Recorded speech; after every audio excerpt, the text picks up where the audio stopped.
माँ सुनो ना। हाँ बोल बेटा, क्या हुआ?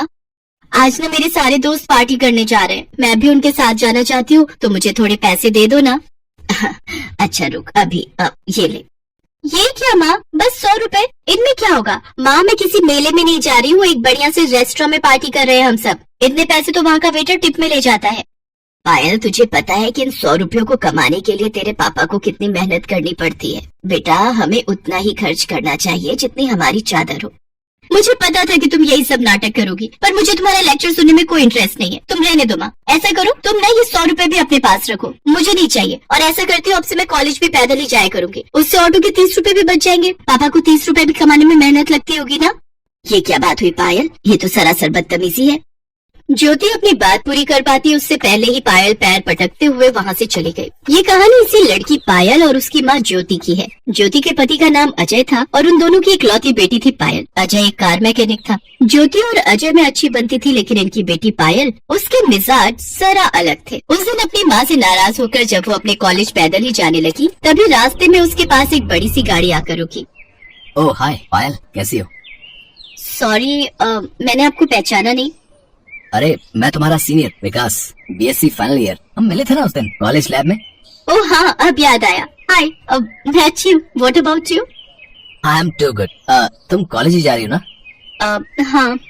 आ जाओ, मैं भी कॉलेज ही जा रहा हूँ। I will drop you. It's okay, I can manage. अरे घबराओ मत, आ जाओ, मेरे साथ तुम्हें कोई खतरा नहीं है। काफी देर से धूप में पैदल चलकर थक चुकी पायल मना नहीं कर सकी और विकास के साथ उसकी कार में बैठ गई। और फिर ओह नाइस कार। थैंक्स, पिछले महीने ही ली है। वाह, उसका इंटीरियर कितना कूल है और कितने सारे फीचर्स हैं इसमें तो। म्यूजिक तो और भी औसम है, सुनना चाहोगी? हाँ क्यों नहीं। विकास ने गाड़ी में म्यूजिक ऑन किया जिसमें पायल खो गई। वो पहली बार इतनी महंगी कार में बैठी थी। वो मन ही मन सोचने लगी कि अमीरी में कितना मजा है। साथ ही वो अपनी किस्मत को भी कोस रही थी। जब तक पायल ये बातें सोच रही थी तब तक कॉलेज आ गया। आप ना मुझे यहीं बाहर छोड़ दीजिए। क्यों, क्या हुआ? अंदर चलते ना। विकास कार को कॉलेज के अंदर ले गया और फिर पार्किंग में जब विकास के साथ पायल कार से उतरी तो वहाँ खड़े लड़के पायल को देखकर बोले, विकास भाई के तो मजे हैं यार। हाँ भाई, कसम से जिंदगी हो तो ऐसी यार, रोज इसकी गाड़ी से नई लड़की उतरती है। देखना अब इसको भी घुमाएगा फिराएगा और फिर छोड़ देगा। सही बोला भाई, और ये लड़कियां भी कम नहीं है, विकास के पैसों पर ऐश करने में कोई कसर नहीं छोड़ती है?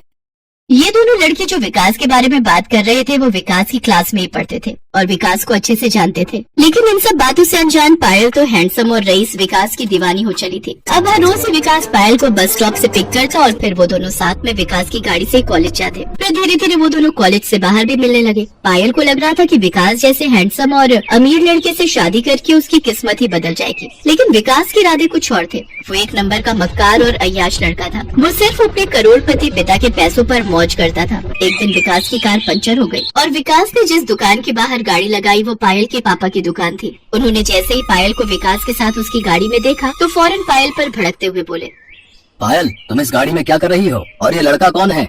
पापा वो ये मेरे दोस्त हैं। मुझे घर छोड़ने जा रहे थे तभी हमारी मतलब इनकी गाड़ी पंचर हो गई। फौरन उतरो गाड़ी से और अंदर जाकर बैठो, मैं तुम्हें घर छोड़कर आऊंगा। पर पापा। सुनाई नहीं दिया एक बार में? आपकी गाड़ी का पंचर लग गया है तो अब आप जा सकते हैं। इसके बाद अजय अपने स्कूटर पर पायल को लेकर घर पहुंचे और फिर ज्योति को सारी बात बताई। पायल सच सच बता, क्या चल रहा है ये सब? आप लोगों को ना बस दिल का तार बनाना ही आता है। वो मेरे सीनियर हैं जिनके सामने पापा ने मेरी इज्जत की वाट लगा दी। पता नहीं क्या सोच रहे होंगे वो मेरे बारे में। काश उन्हें पता ही नहीं चलता कि मैं एक पंचर बनाने वाले की बेटी हूँ। पता नहीं ये सब जानने के बाद वो मुझसे बात भी करेंगे या नहीं। पायल तुम उस लड़के के बारे में कुछ नहीं जानती। वो आए दिन आता है मेरे पास अपनी गाड़ी सुधरवाने, आए दिन शराब के नशे में अपनी गाड़ी ठोकता फिरता है और तो और हर बार उसकी गाड़ी से एक अलग लड़की उतरती है। हाँ तो क्या हुआ, वो अमीर है, स्टाइलिश है, तो उसके दोस्त तो होंगे ना। पायल तुम उस अय्याश और फरीबी के लिए हमसे बहस कर रही हो। पापा हर पैसे वाला अय्याश नहीं होता, विकास ऐसे नहीं है। मैं उनसे बहुत प्यार करती हूँ और मुझे पूरा विश्वास है कि उनके दिल में भी मेरे लिए ऐसी ही फीलिंग है। आपको पता है इस दुनिया में अच्छे लड़के कितनी मुश्किल से मिलते हैं। वो इतने पैसे वाले हैं कि उनसे शादी करके मेरी जिंदगी सुधर सकती है, और मेरी ही क्यों, उनके पास इतनी दौलत है कि उनकी बीवी बनने के बाद मैं आपको भी इस नर्क से निकाल सकती हूँ। सही कहा तूने, इस दुनिया में अच्छे लड़के बड़ी मुश्किल से मिलते हैं। हाँ, और ये भी सच है कि हर पैसे वाला अय्याश और फरेबी नहीं होता। कुछ लोग सच्चे प्यार के लिए अपना घर बार, पैसे, दौलत सब कुछ छोड़ देते हैं। ऐसा प्यार और ऐसी जिंदगी किस काम की जिसमें पैसा और ऐशो आराम ना हो। मैंने बचपन से गरीबी देखी है। ये मत करो, वहाँ मत जाओ क्योंकि पैसे नहीं है। उफ, अब बस, मैं अब और ये नरक जैसी जिंदगी नहीं जी सकती। चुप हो जा पायल, तू जिसे नरक बता रही है वो मेरे लिए स्वर्ग से भी बढ़कर है, समझी? तो आपको ही मुबारक हो ये स्वर्ग। मेरे लिए तो ऐसे जीने से बेहतर है मर जाना। और मम्मी आप तो बस रहने दो। आप क्या जानो कि आखिर पैसे की ताकत क्या होती है। आप खुद तो गरीबी में ही पैदा हुई, गरीब से ही शादी की और अब गरीबी में ही मर जाना चाहती हो। पायल की ये बदतमीजी उसके पापा अजय से बर्दाश्त नहीं हुई और उन्होंने आगे बढ़कर पायल के गाल पर एक जोरदार तमाचा जड़ दिया और फिर उसे जबरदस्ती अपने साथ लेकर घर से बाहर गए। कुछ देर में उनका स्कूटर एक आलीशान बंगले के बाहर आकर रुका। पापा, ये कहाँ लेकर आए हैं मुझे और क्यों? तुझे दिखाने की तू अपनी जिस मम्मी को बेइज्जत कर रही थी कुछ देर पहले, आखिर उसकी असली औकात क्या है। अजय को देखते ही उस बंगले के बाहर खड़े गार्ड ने उसे सलाम किया। फिर अजय पायल को लेकर अंदर गया। वो बंगला बहुत ही बड़ा था और वहाँ लाइन से कई लग्जरी गाड़ियाँ खड़ी थी। तभी वहाँ एक रौबदार बुजुर्ग आए। अजय ने उनके पैर छुए और फिर, पिताजी आपने सच ही कहा था, मैं आज वाकई अपनी गरीबी से हार गया और मुझे मेरी इस हार का एहसास कराने वाली मेरी खुद की बेटी है। आपने ठीक ही कहा था कि मैं चाहे जो कर लूं लेकिन एक दिन हार मानकर आपकी चौखट पर जरूर आऊंगा। तो लीजिए, मैं आ गया पिताजी। पायल हैरानी से सब कुछ देख रही थी। दरअसल वो बुजुर्ग शख्स शहर के सबसे अमीर आदमी थे और उनका नाम सेठ वीरभद्र था। ज्योति उनकी इकलौती बेटी थी जो अपनी जवानी में अजय से प्यार कर बैठी थी। अजय शुरू से ही गरीब था तो ज्योति और अजय की शादी के लिए सेठ वीरभद्र राजी नहीं हुए। तो अजय की खातिर ज्योति सब कुछ छोड़ने को तैयार हो गई और अजय से शादी करके उसकी गरीबी की हिस्सेदार बन गई। सेठ वीरभद्र को लगा था कि गरीबी से तंग आकर कुछ ही वक्त में ज्योति उनके पास वापस लौट आएगी, लेकिन ऐसा नहीं हुआ। ज्योति अपने पति के साथ बसाए अपने छोटे से संसार में सुखी थी। लेकिन अब इतने सालों बाद जब पायल की खातिर अजय हारता दिखा तो सेठ वीरभद्र ने उससे कहा, नहीं बेटा, हारे तुम नहीं बल्कि हारा तो मैं हूँ। मेरा घमंड चूर चूर हो चुका है। मैं ही अपनी बेटी की बात को समझ नहीं सका कि खुश रहने के लिए पैसों से ज्यादा अपनों का साथ जरूरी है। वो अपने जो हर हाल में आपको अपनाए, आपके हर सुख और दुख के हिस्सेदार बने। आज मैं बिल्कुल अकेला हूँ तो समझ में आता है कि वाकई कितना गरीब हूँ मैं। इतना कहकर सेठ वीरभद्र फूट फूट कर रोने लगे। अजय ने उन्हें संभाला और ये सब देखकर पायल की आंखें भी खुल गईं। उसे समझ आ गया था कि वो असल में एक अमीर माँ की गरीब बेटी थी जो अपनी ही माँ के संस्कारों को नहीं समझ सकी और अब तक सिर्फ पैसों के पीछे ही भाग रही थी, जिन्हें उसकी माँ ने सालों पहले अपने सच्चे प्यार के लिए ठुकरा दिया। इस दुनिया में न जाने कितने ऐसे लोग हैं जो गरीबी से लड़ते हुए अपने परिवार का पेट पालने के लिए पूरा जीवन मेहनत करते हैं।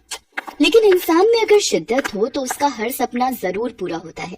मालती और उसकी बेटी प्रीति की ये कहानी भी यही बताती है। मालती की शादी राजेश के साथ हुई थी। दोनों खुशी से रह रहे थे। एक दिन मालती राजेश से कहती है, सुनिए जी, कल अपनी प्रीति 1 साल की हो जाएगी। उसका पहला जन्मदिन है कल। अरे हाँ, अच्छा हुआ जो तुमने याद दिला दिया। मैं तो भूल ही गया था। शाम को चलेंगे बाजार, कुछ अच्छा सा खरीद लेना उसके लिए। अच्छा तो मैं चलता हूँ, खेत जाने के लिए देर हो रही है। जी ठीक है। राजेश खेत के लिए निकल जाता है। वो मन ही मन बहुत खुश था। अपनी बेटी प्रीति का जन्मदिन वो अच्छे से मनाना चाहता था, मगर भगवान को तो कुछ और ही मंजूर था। उसी दिन खेत में काम करते वक्त एक जहरीले सांप ने राजेश को काट लिया। जहर की वजह से राजेश ने अपने खेत में ही दम तोड़ दिया। मालती के लिए ये बहुत बड़ा झटका था। 1 साल की छोटी सी प्रीति की पूरी जिम्मेदारी अब मालती पर आ गई थी। मालती को जब कोई रास्ता नजर नहीं आया तो भगवान के सामने हाथ जोड़कर बोली, हे भगवान, ये क्या किया आपने? अब हम किसके सहारे जिएंगे? मैं कैसे अपनी बच्ची को पालूंगी? भगवान कैसे? मालती भगवान से सवाल तो पूछ रही थी, मगर वो जानती थी कि इन सवालों के जवाब उसे खुद ही ढूंढने थे। उसने हिम्मत नहीं हारी और काम की तलाश में वो प्रीति को लेकर शहर आ गई। शाम होने को थी, तभी उसने एक लंबी सी गाड़ी को अपनी तरफ आते देखा। फिर अचानक वो गाड़ी एक बंगले की तरफ मुड़ गई। बंगले का गेट गाड़ी के लिए खोल दिया गया। मालती ने झांक कर देखा तो बंगला काफी बड़ा था। मालती को एक उम्मीद मिली। काम और आसरे की उम्मीद लिए मालती गाड़ी के पीछे पीछे बंगले के अंदर चल दी। उसने देखा कि गाड़ी से पहले एक पुलिस का जवान उतरा। फिर उसने कार के पीछे का दरवाजा खोला तो उसमें से एक रौबदार महिला उतरी। तभी पुलिस के जवान की नजर मालती पर पड़ गई। उसने गुस्से से पूछा, कौन है तू? कहाँ घुसे चली आ रही है? जवान की डांट सुनकर मालती घबरा गई और वो वापस जाने लगी। तभी उस महिला ने मालती को आवाज लगाई और कहा, सुनो, रुको, इधर आओ, क्या नाम है तुम्हारा? जी मैं मेरा नाम मालती है। मैं तो बस कुछ काम ढूंढ रही थी। आपके बंगले में नौकरी मिल सकती है जी? हाँ, क्यों नहीं। मैं कल ही इस बंगले में शिफ्ट हुई हूँ, तो घर का काम करने के लिए कोई तो चाहिए होगा। आओ मेरे साथ आओ। वैसे मेरा नाम सुहासिनी है। सुहासिनी ने पुलिस के जवान से सर्वेंट क्वार्टर का ताला खोलने के लिए कहा और फिर मालती से कहा, ठीक है मालती, तुम यहाँ रह सकती हो, लेकिन रुको, ये प्यारी सी गुड़िया कौन है तुम्हारी गोद में? क्या नाम है इसका? जी ये मेरी बेटी है, प्रीति। ओले मेरी गुड़िया, आप तो बड़े प्याले हो। सुहासिनी का इतना अच्छा बर्ताव देखकर मालती की आंखें भर आई। उसने सुहासिनी से कहा, मेम साहब, भगवान करे आप और बड़ी अफसर हो जाओ।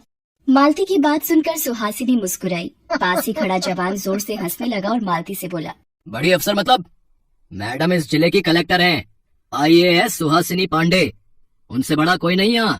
जवान की बात सुनकर मालती दंग रह गई। कलेक्टर होने के बावजूद इतनी सादगी, घमंड का नामो निशान नहीं था सुहासिनी में। अब तो मालती के दिल में सुहासिनी के लिए इज्जत और बढ़ गई। धीरे धीरे वक्त बीतता गया। मालती सुहासिनी के बंगले का पूरा ख्याल रखती, घर का सारा काम करती और साथ ही वो अपनी बेटी प्रीति का भी अच्छे से ख्याल रख पा रही थी। सुहासिनी भी मालती के काम से बहुत खुश थी। एक दिन जब सुहासिनी प्रीति के साथ खेल रही थी, तब मालती ने बड़ी हिम्मत करके उससे पूछा, मेम साहब, एक बात पूछूं, आपने अब तक शादी क्यों नहीं की? हाँ, मैंने जिससे शादी करनी चाहिए वो किसी और का हो गया, तो बस अब ऐसे ही जिंदगी गुजार रही हूँ लेकिन खुश हूँ। आंखों में नमी लिए सुहासिनी हल्का सा मुस्कुराई और वहाँ से चली गई। मालती ने तय किया कि वो दोबारा कभी इस बारे में सुहासिनी से बात नहीं करेगी और उसका दिल नहीं दुखाएगी। एक दिन सुहासिनी जब ऑफिस से लौटी तो उसके हाथ में कुछ खिलौने और पेंसिल कॉपी थी। सुहासिनी ने आवाज लगाई, अरे प्रीति, कहाँ है मेरी गुड़िया? देखो तो आंटी आपके लिए क्या लाई है। सुहासिनी प्रीति से बहुत प्यार करने लगी थी। प्रीति भी सुहासिनी की आवाज सुनते ही सब कुछ छोड़कर उसकी तरफ भागी चली आई। प्रीति नए खिलौने और पेंसिल कॉपी को देखकर बहुत खुश हुई। सुहासिनी ने देखा कि प्रीति ने सारे खिलौने एक तरफ रख दिए और पेंसिल पकड़कर कॉपी में आड़ी तिरछी लाइन बनाने लगी। उसे ऐसा करता देख सुहासिनी को बहुत अच्छा लगा और मालती से बोली, लो मालती, देख लो, तुम्हारी राजकुमारी ने खिलौने छोड़कर पेंसिल पकड़ ली है। मालती, तुम बिल्कुल परेशान मत होना। मैं वादा करती हूँ कि प्रीति जहाँ चाहेगी और जब तक चाहेगी मैं पढ़ाऊंगी इसे। इसकी पढ़ाई लिखाई की सारी जिम्मेदारी मेरी। ये कहकर सुहासिनी वहाँ से चली गई और मालती उसे कुछ कह ही नहीं पाई। उसके लिए तो सुहासिनी भगवान का रूप लेकर आई थी। धीरे धीरे वक्त गुजरता गया और प्रीति बड़ी होने लगी। सुहासिनी उसकी पढ़ाई का सारा खर्च उठा रही थी। इसके अलावा जब भी उसे वक्त मिलता वो खुद भी उसे पढ़ाती। देखते ही देखते प्रीति ने पहले 12वीं में टॉप किया और फिर कॉलेज में भी। लेकिन उस दिन की बात ही कुछ अलग थी। सुहासिनी की गाइडेंस में प्रीति ने यूपीएससी की परीक्षा बहुत अच्छी रैंक के साथ पास कर ली थी। रिजल्ट आने के बाद प्रीति की खुशी का ठिकाना नहीं था। आंटी, आंटी, माँ कहाँ हो आप दोनों जल्दी आओ। तभी दरवाजे के पीछे से मालती और सुहासिनी दोनों अपने हाथों में मिठाई लिए प्रीति के पास आए।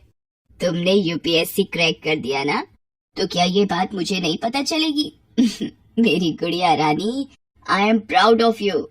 मालती की आंखों में आंसू थे। उसे मिठाई खिलाई और फिर सुहासिनी के पैरों में गिर पड़ी।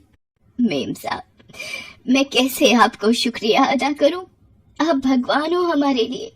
आज के जमाने में इतना कौन सोचता है किसी के लिए। तुम मेरी अपनी हो मालती, और गुड़िया तो है ही मेरी बेटी। चलो अब एक काम करो, जल्दी से तुम दोनों तैयार हो जाओ, तुम दोनों के लिए एक सरप्राइज है। सुहासिनी मालती और प्रीति को कार में बैठा कर निकल पड़ती है। रास्ते में प्रीति सुहासिनी से पूछती है, हम कहाँ जा रहे हैं आंटी? आज मैं तुम्हें अपना असली घर दिखाने ले जा रही हूँ। अच्छा, सच्ची? आज तक तो आपने कभी इस बारे में कुछ नहीं बताया। सुहासिनी मुस्कुरा देती है और कुछ नहीं कहती। थोड़ी देर बाद कार एक बड़ी से बंगले के सामने पहुंच जाती है। वो तीनों कार से उतरते हैं। मालती और प्रीति बंगला देखकर हैरान रह जाते हैं। उस बंगले में सिर्फ एक बुजुर्ग महिला रहती थी, जिन्हें देखते ही सुहासिनी का चेहरा खिल उठा। वो खुशी से बोली, माँ कैसी हैं आप? मैं अच्छी हूँ बेटा, तुम कैसी हो? इस बार बड़े दिन लगा दिए आने में। हाँ माँ, एक जरूरी काम में लगी थी। सभी लोगों ने मिलकर खाना खाया और थोड़ी देर रुकने के बाद वहाँ से जाने लगे। सुहासिनी ने बुजुर्ग महिला के कान में कुछ कहा, जिसके बाद उन्होंने प्रीति के सिर पर हाथ रखकर उसे आशीर्वाद दिया। फिर तीनों उस बंगले से बाहर आ गए। कार में प्रीति ने सुहासिनी से पूछा, आपकी मम्मी कितनी अच्छी है आंटी, और आपने कभी बताया नहीं कि आपका असली घर इतना बड़ा है। सुहासिनी ने प्रीति की बात का कोई जवाब नहीं दिया। जब कार बंगले से बाहर निकली तो प्रीति ने गौर किया कि बंगले के बाहर लगी नेम प्लेट पर लिखा था तृप्ति सिंह और नीचे लिखा था रिटायर्ड आईएएस। प्रीति ने नेम प्लेट पढ़ते ही सुहासिनी से पूछा, आपकी मम्मी भी आईएएस ऑफिसर थी आंटी? आपने बताया क्यों नहीं आज तक? वाह, बेटी भी आईएएस और मम्मी भी आईएएस, क्या बात है। सुहासिनी खामोश थी और मालती हैरान। उसकी समझ में कुछ नहीं आ रहा था। कुछ देर बाद सुहासिनी ने कार को एक गांव के पास रुकवाया और एक टूटी फूटी झोपड़ी की तरफ इशारा करते हुए कहा, प्रीति, वो है मेरा असली घर। यहाँ मैं अपनी माँ के साथ रहती थी। मेरे बाबा मेरी माँ और मुझे छोड़कर चले गए और मेरी माँ मुझे लेकर शहर आ गई। तृप्ति मैडम ने हमें खाना दिया, सहारा दिया और मुझे पढ़ाया लिखाया। मेरी माँ की मौत के बाद भी उन्होंने मेरा ख्याल रखा, तभी से मैं उन्हें माँ कहकर पुकारती हूँ। उन्होंने मुझे पढ़ा लिखा कर काबिल बनाया। मुझे अच्छे से याद है जब मैं कलेक्टर बनकर उनके पास गई तो उन्होंने मुझसे कहा था, सुहासिनी बेटा, तुमने मेरी मेहनत सफल कर दी। मुझे तुम पर बहुत गर्व है, लेकिन तुम्हें यही नहीं रुकना है। अब भी कई ऐसी बेटियां हैं जिनके सपने अधूरे ही रह जाते हैं और एक कलेक्टर होने के नाते अब से तुम्हारा हर काम समाज की भलाई के लिए होना चाहिए। उनकी वो सीख मैंने हमेशा याद रखी और हमेशा ये कोशिश की कि कभी किसी बेटी के सपने अधूरे ना रहें। मुझे पूरी उम्मीद है कि तुम भी अपने जीवन में हमेशा ये सीख याद रखोगी बेटा। जी आंटी। नहीं माँ, मैं हमेशा आपकी बात याद रखूंगी माँ। मालती और प्रीति की आंखों में आंसू थे और मन में सुहासिनी के लिए बहुत इज्जत। तो वहीं सुहासिनी के चेहरे पर सुकून था, मानो एक बहुत बड़ी जिम्मेदारी पूरी कर